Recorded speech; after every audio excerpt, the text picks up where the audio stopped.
Nada hay, pues, de oculto o sobrenatural en este estado de conciencia y sin embargo los métodos para alcanzarlo son complejos, divergentes, oscuros y, en su mayor parte, extremadamente arduos. A la vista de esta maraña, uno se pregunta qué tienen estos métodos en común, cuál es su ingrediente esencial. De hallarse este último, podríamos proceder a una simplificación teórica y práctica del problema todo. Para lograrlo, debemos elaborar una descripción simple pero exacta de lo que ocurre entre el gurú o maestro zen y su discípulo, dentro del contexto social en que tiene lugar esta relación. Lo que encontramos se parece bastante a un match de judo. El experto no ataca, sino que espera un ataque. Deja que el discípulo plantee el problema. Luego, cuando sobreviene el ataque, el experto no pone resistencia, rueda con él y lo lleva en su conclusión lógica, que es el desmoronamiento de la premisa social falsa sobre la que se asentaba la pregunta del discípulo. Admitamos que puede haber muchos gurús que no comprendan plenamente qué es esto lo que están haciendo, así como hay numerosos médicos que no advierten que sus medicamentos o sus medicaciones son simulacros. Una psicoterapia que dé buen resultado puede resultar del psicoanálisis freudiano, del consejo no directivo de Rogers o de la psicología analítica de Jung. Las teorías y métodos difieren y divergen, pero pueden compartir un factor oculto y esencial. Sin embargo, hay buenos motivos para creer que algunos maestros de las formas de liberación saben perfectamente bien lo que están haciendo, que tienen plena conciencia de su piadosa triquiñuela, así como del hecho de que la liberación obtenida no proviene de la reencarnación física, sino de un pensar y un sentir en medio de la confusión. De cualquier modo, debe presentarse alguna evidencia en favor de este punto para cerciorarnos de que la psicoterapia y las formas de liberación tienen un campo común. Empezaremos por el hecho bien conocido de que todas las formas de liberación, el budismo, el Vedanta, el yoga y el taoísmo, declaran que nuestra conciencia egocéntrica ordinaria es más una conciencia limitada y empobrecida sin fundamento en la realidad. Está por verse si su base es física o social, biológica o cultural, pero no cabe duda de que las 4 disciplinas tienen el propósito de liberarnos de esta limitación. En cualquier caso, el método incluye algún tipo de meditación que puede tomar la forma de una atención concentrada sobre cierto objeto especial, problema o aspecto de conciencia, o simplemente la de una observación relajada y desapegada de cualquier cosa que venga a la mente. Puede expresarse como intento de supresión de todo pensamiento verbal o como dialéctica que desarrolle el pensamiento más riguroso hasta sus últimas consecuencias. Puede resumirse en el intento de tomar conciencia directa del yo perspectivo o desarrollar la idea de que el yo no es nada que pueda conocerse, ni tampoco el cuerpo, ni las sensaciones, ni los pensamientos, ni siquiera la conciencia. En cierto momento se solicita al discípulo sencillamente que investigue en forma exhaustiva e implacable por qué ansía la liberación o quién es el que desea ser liberado. Los métodos varían, pero no solo entre las diversas escuelas y maestros, sino también de acuerdo con las necesidades y temperamentos de los discípulos. Algunas escuelas insisten en que para esta tarea es absolutamente necesario que el propio gurú esté liberado. Otras solo dicen que esto facilita las cosas, pero que no es imposible que el discípulo juegue la partida por sus propios medios. La misma división de opiniones se da en la psicoterapia, pero de hecho siempre hay un gurú en un sentido u otro, a veces solo un amigo que da consejos, a veces un libro. La servidumbre generada por una relación social debe ser disipada a través de otra relación social. En Asia se considera realmente que la liberación se refiere a las condiciones sociales más bien que a las físicas o metafísicas.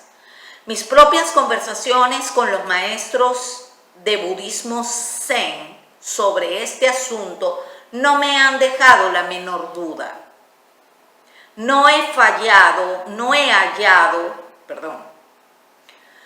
hallado uno solo que creyera en la reencarnación.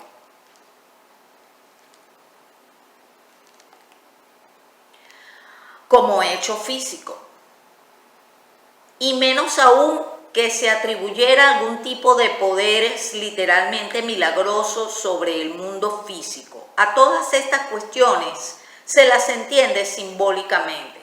¿Y qué decir de los misteriosos maestros del Tíbet,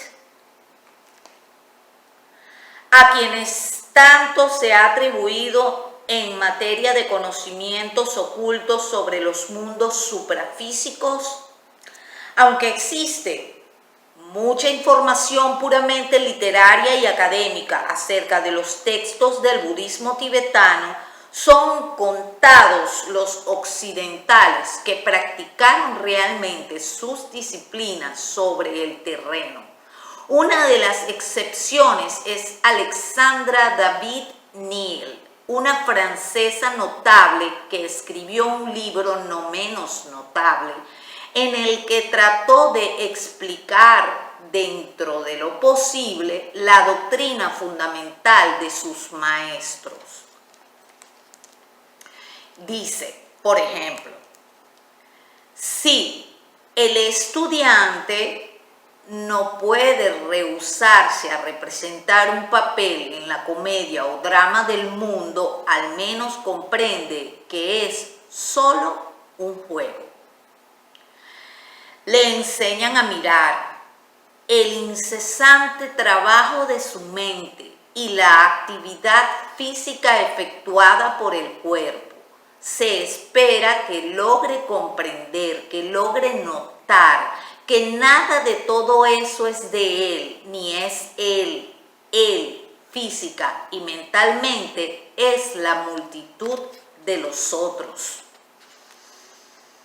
Esta multitud de los otros incluye los elementos materiales, podríamos decir el fondo, que él adecúa a su herencia, a su atavismo, y luego los que ha ingerido, los que ha inhalado antes de su nacimiento, aquellos gracias a cuya ayuda se formó su cuerpo y que, asimilados por él, se han convertido junto a las complejas fuerzas que les son inherentes en parte constitutivas de su ser.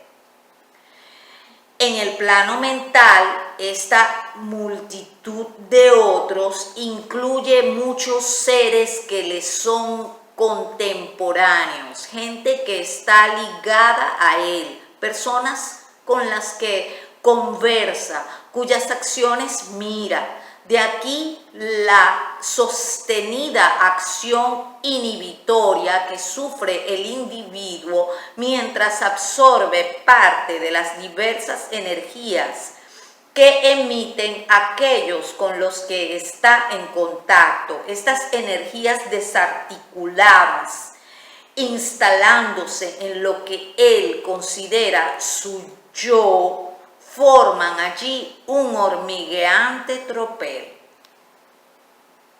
Esto incluye, en realidad, un considerable número de seres pertenecientes a lo que llamamos el pasado, personalidades con las que él puede haber tenido contacto a través de sus lecturas o durante su educación. Estos párrafos no describen otra cosa que el organismo, el cuerpo, en tanto que fenómeno inseparable de un sistema de relaciones físicas, y el ego como el otro generalizado de G.H. Merth. Es decir, la sensación o concepción que el individuo tiene de sí mismo a raíz del intercambio social. Es cuanto a la reencarnación, en cuanto a la reencarnación, continúa la autora. Cuando el estudiante cobra conciencia de este gentío que hay en él, debe eludir la ilusión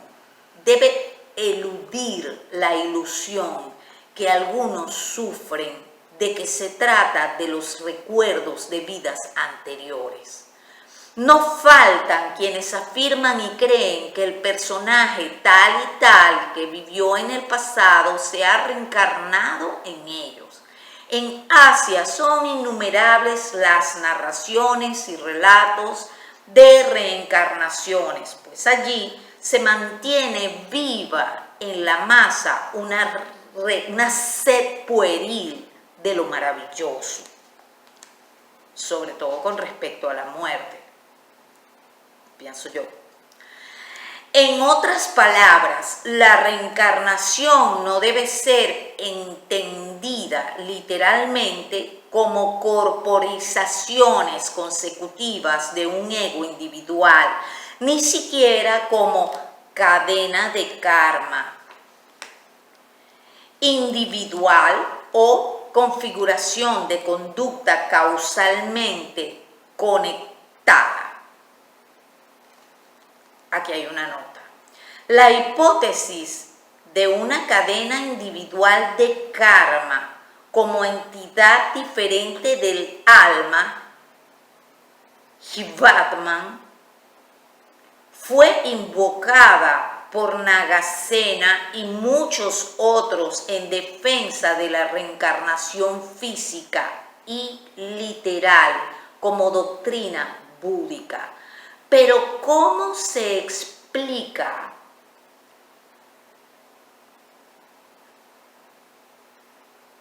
¿Cómo se explicarían las conexiones entre una cadena kármica vigente, digamos, de 1600 a 1656, de relaciones, y la siguiente encarnación de la misma cadena entre 1910 y 1975?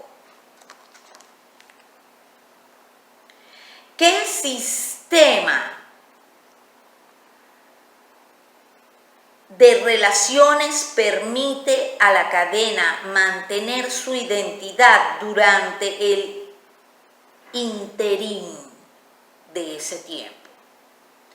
Yo no niego que tal sistema pueda existir.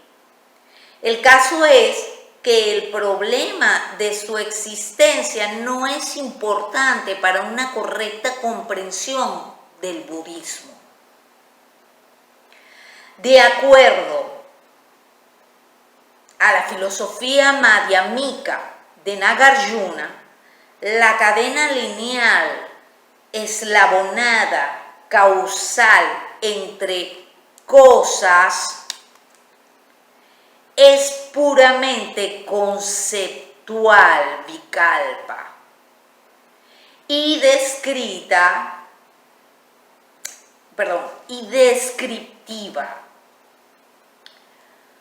Murti forzó las ideas,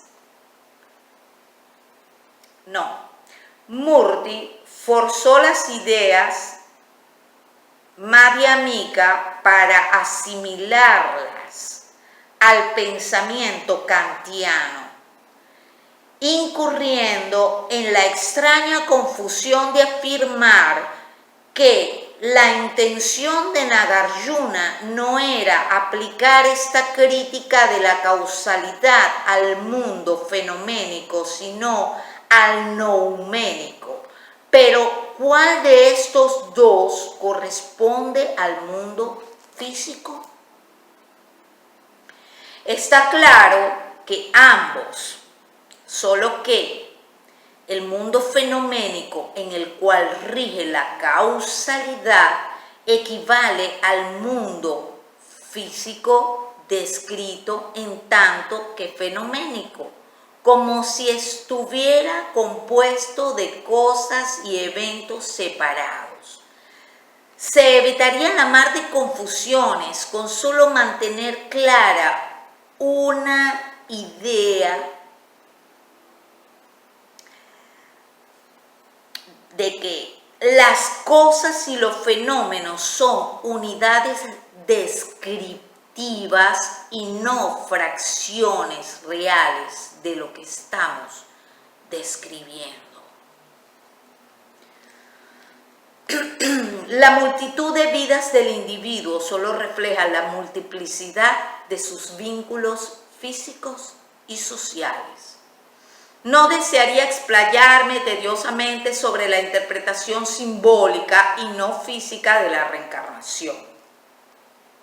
Pero es un elemento crucial para tomar conciencia de que Maya pertenece a la esfera social de la descripción y el pensamiento y no a la esfera más vasta de las relaciones físicas y naturales.